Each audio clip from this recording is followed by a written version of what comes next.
मेरे छोटे भाई बहन, तो कैसे हैं आप लोग और कैसे चल रही है आपकी बोर्ड 2026 की तैयारी। तो मैं आशा करता हूं मेरे सभी प्यारे छोटे भाई बहन स्वस्थ होंगे, मस्त होंगे, अपनी बोर्ड 2026 की तैयारी में व्यस्त होंगे। तो आज मैं क्या कराऊंगा, आज मैं आपको कराऊंगा टॉप 20 मोस्ट इंपॉर्टेंट बहुविकल्पी प्रश्न ऑफ हिंदी। तो हिंदी के सबसे महत्वपूर्ण बहुविकल्पी प्रश्नों को आज मैं डिस्कस करूंगा और मैं वादा करूंगा कि हिंदी में प्रश्न यहीं से फंसेगा। और हां, एक भी सिंगल क्वेश्चन को आपको मिस नहीं करना है और क्लास को शुरू से लेकर अंत तक देखना है। और हाँ, अगर आपको क्लास में मजा आ रहा है, अगर आपको टॉपर बनना है तो एक छोटा सा लाइक कर देना और मैं आपसे रिक्वेस्ट करूंगा कि आप अपने 2 दोस्तों को शेयर जरूर करना। अगर आप मुझे भैया मानते हैं तो आप अपने 2 से 3 दोस्तों को जरूर शेयर कर देना, ठीक है।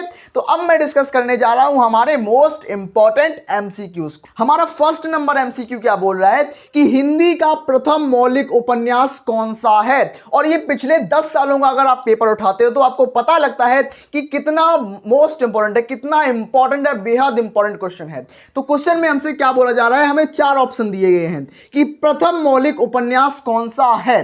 तो पहला ऑप्शन हमारे पास परीक्षा गुरु है, दूसरा ऑप्शन हमारे पास भाग्यवती है और तीसरा ऑप्शन हमारे पास कंकाल है और चौथा ऑप्शन हमारे पास पुनर्नवा है।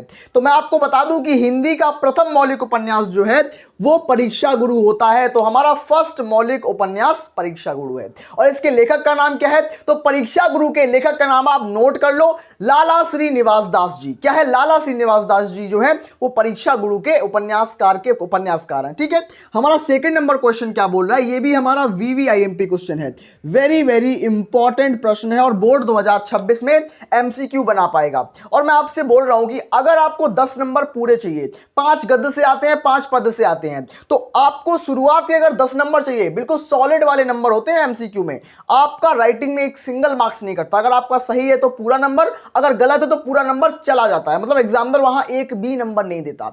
इसीलिए बोल रहा हूं बहुत फोकस के साथ पूरी क्लास को अटेंड करना है, यहां से क्वेश्चन आना 100% तय है, ठीक है।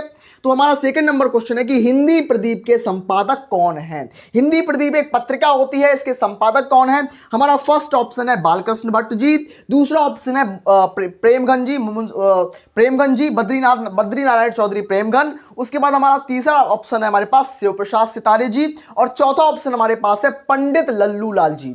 जो हमारे पास हिंदी प्रदीप है इसके संपादक कौन है, इसके संपादक हमारे हैं बालकृष्ण भट्ट जी, जो कि भारतेंदु युग के एक प्रमुख लेखक हैं, ठीक है, भारतेंदु युग के लेखक हैं।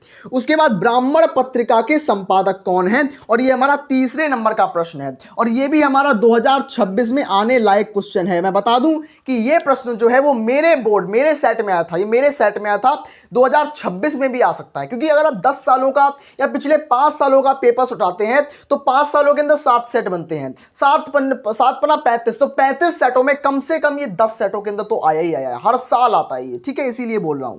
तो इसमें क्या कि हमारा ऑप्शन क्या है, हमारा पहला ऑप्शन है राधाचरण जी, दूसरा ऑप्शन हमारे पास है प्रताप नारायण मिश्र जी, तीसरा ऑप्शन हमारे पास है बालकृष्ण भट्ट जी, चौथा ऑप्शन हमारे पास है श्याम सुंदर दास जी। जो मेरे पास ब्राह्मण पत्रिका है इसके लेखक जो है वो है पंडित प्रताप नारायण मिश्र जी, पंडित प्रताप नारायण मिश्र जी हैं, ठीक है। हमारा फोर्थ नंबर क्वेश्चन क्या है कि वैदेही वनवास के रचनाकार कौन है। मतलब वैदेही वनवास, प्रिय प्रवास आप समझ गए होंगे, पवन दूतिका के लेखक कौन है, कवि कौन है, तो जो पवन दूतिका के हैं वही इसके हैं। तो कौन होंगे, वैदेही वनवास के रचनाकार ये जयशंकर प्रसाद जी नहीं होंगे, हरिऔध जी होंगे, हरिऔध जी, अयोध्या सिंह उपाध्याय हरिऔध जी होंगे प्रिय प्रवास या वैदेही वनवास के रचनाकार, याद रखना, ठीक है। हमारा लास्ट नंबर क्वेश्चन क्या बोल रहा है कि रीति काल को श्रृंगार काल नाम किसने दिया। ये बहुत महत्वपूर्ण प्रश्न है और मोस्ट इंपॉर्टेंट प्रश्न है और 2026 में इसी तरीके के क्वेश्चन आते रहते हैं और पिछले सालों से निचोड़ निकाल के आपके लिए मैं लेके आया हूं क्वेश्चन, ठीक है। तो रीति काल को श्रृंगार काल नाम किसने दिया, पहला ऑप्शन है विश्वनाथ मिश्र ने, उसका दूसरा ऑप्शन हमारे पास मिश्र बंधुओं ने, अज्ञे जी ने या हजारी प्रसाद द्विवेदी जी ने। जो हमारे पास रीति काल को श्रृंगार काल कहा वो कहा विश्वनाथ मिश्र जी ने। किसने कहा, विश्वनाथ मिश्र जी ने कहा। तो अभी मैंने 5 एमसीक्यू को डिस्कस किया, अब मैं बढ़ता हूं हमारे आगे वाले एमसीक्यू को डिस्कस करने। भाई बहन, अब मैं डिस्कस करूंगा हमारा 7वें नंबर से लेकर 12 नंबर तक के मोस्ट इंपॉर्टेंट एमसीक्यू। ये एमसीक्यू मैं हिंदी के एमसीक्यू करा रहा हूं जो कि बेहतर नहीं बेहतरीन एमसीक्यू हैं। आइए डिस्कस करते हैं। हमारा 7वां नंबर एमसीक्यू जो बोल रहा है वो है कि निंदा रस निबंध के लेखक हैं। जो निंदा रस होता है वो निबंध है। इसके लेखक का नाम बताइए, आपको निंदा रस निबंध के लेखक का नाम बताना है, वो कौन है? तो निंदा रस निबंध के लेखक जो हमारे पास हैं वो हैं हरिशंकर परसाई जी। कौन है? हरिशंकर परसाई जी। आप 2 से 3 बार चिल्ला के बोलो। आप घर में बैठे हो, आप पार्क में बैठे हो, आप लाइब्रेरी में बैठे हो, आप स्कूल में बैठे हो, कहीं भी बैठे हो, चिल्ला के बोलो कि निंदा रस निबंध के लेखक हरिशंकर परसाई। 100% एमसीक्यू याद हो जाएंगे, क्लास के अंदर ही याद हो जाएंगे आपको।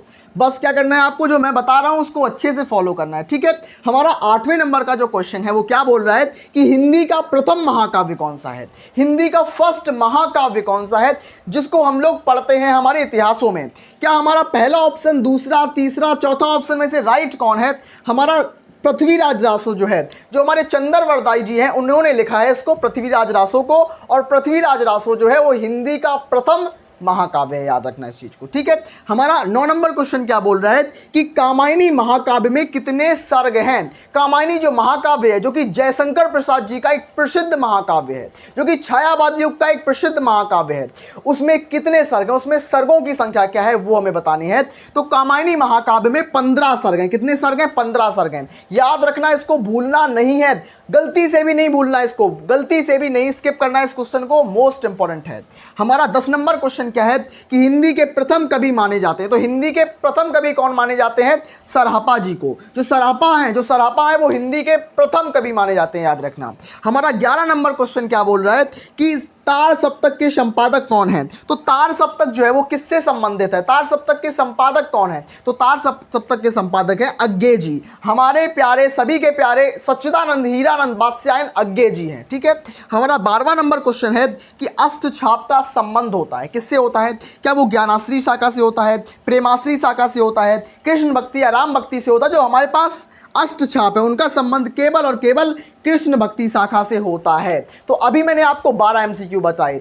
अब मैं बढ़ता हूं हमारे आगे वाले मल्टीपल चॉइस क्वेश्चन की तरफ। हाँ मेरे प्यारे भाई बहन, अब मैं डिस्कस करूंगा हमारे 13 नंबर से लेकर 20 नंबर तक के सारे मोस्ट इंपॉर्टेंट एमसीक्यू। आइए डिस्कस करते हैं। मैंने इनको इस फॉर्म में इसलिए लिख दिया कि आपके पास ज़्यादा समय बच सके, आप अपना टाइम सेव कर सके, ठीक है, इसलिए इनको प्रश्नों के रूप में लिख दिया है। हमारा 13 नंबर क्वेश्चन क्या बोल रहा है कि सुमित्रा नंदन पंत को ज्ञानपीठ पुरस्कार किस पर मिला था? तो इनको ज्ञानपीठ पुरस्कार मिला था, किस पर मिला? चिदम्बरा पर मिला था। किसको मिला था? इनकी एक प्रमुख रचना है जिसका नाम है चिदम्बरा, तो इनको सुमित्रा नंदन पंत जी को ज्ञानपीठ पुरस्कार चिदम्बरा पर मिला, ठीक है। हमारा 14 नंबर क्वेश्चन क्या है कि महादेवी वर्मा जी को ज्ञानपीठ पुरस्कार किस पर मिला? तो महादेवी वर्मा जी को यामा पर मिला। किस पर मिला? यामा पर। किस पर मिला? यामा एक रचना है इनकी, इनको यामा पर मिला। किनको? महादेवी वर्मा जी को। और इन प्रश्नों को भूल ना जाना, आप लोग एग्जाम तक जरूर याद रखना, ठीक है। हमारा 15 नंबर क्वेश्चन क्या है कि साहित्य लहरी के रचनाकार कौन है? आप लोगों को मुझे कमेंट बॉक्स में बताना है कि साहित्य लहरी के रचनाकार कौन है। बहुत सारे प्रश्नों का मैं उत्तर आपसे कमेंट में जानना चाहता हूं ताकि मैं समझ सकूं कि आपकी तैयारी किस लेवल की चल रही है।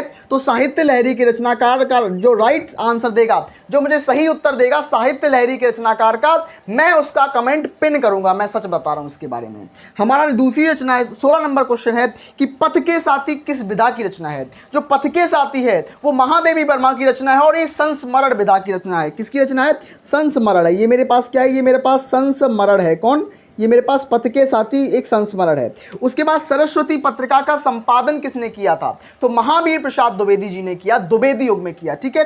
तो इसके लेखक कौन है? महावीर द्विवेदी, महावीर प्रसाद द्विवेदी, महावीर प्रसाद द्विवेदी जी हैं, ठीक है। उसके बाद हमारा 19 नंबर क्वेश्चन है कि उसने कहा था किसकी रचना है? तो उसने कहा था, किसने कहा था? उसने कहा था एक कहानी है। किसकी कहानी है? चंद्रधर शर्मा गुलेरी जी की कहानी है। तो उसने कहा था किसकी कहानी है? चंद्रधर शर्मा जी की, चंद्रधर शर्मा गुलेरी जी, चंद्रधर शर्मा गुलेरी जी की कहानी है, ठीक है। उसके बाद लास्ट जी हमारे पास 14 नंबर रचना है, 19 नंबर रचना है कि मजदूरी और प्रेम किस विधा की रचना है? जो मजदूरी और प्रेम है ये एक निबंध विधा की रचना है, याद रखना। किस विधा की रचना है? निबंध। तो मजदूरी और प्रेम, यहाँ से विधा पर क्वेश्चन आता है और मजदूरी और प्रेम निबंध विधा की रचना है। उसके बाद हमारा लास्ट नंबर क्वेश्चन आपको कमेंट बॉक्स में बताना है कि भाग्यवती उपन्यास के लेखक कौन है? तो मैं जानना चाहता हूं कि मेरे प्यारे भाई बहन कितने एक्टिव होकर पढ़ाई कर रहे हैं। मेरा सपना है आपको 90+ दिलाने का। आपका सपना कितना है? अपना स्कोर कार्ड जितना आप चाहते हैं मुझे कमेंट बॉक्स में बताना, ताकि मैं उस आधार पर और मेहनत से और ज़्यादा शिद्दत से आपको पढ़ा पाऊँ। मैं पूरी हिम्मत और मेहनत के साथ आपको श्रद्धापूर्वक पढ़ा रहा हूँ, तो एक लाइक जरूर करना, ठीक है। और मैं मिलता हूँ अपने नेक्स्ट अमेजिंग क्लास में, तब तक के लिए धन्यवाद।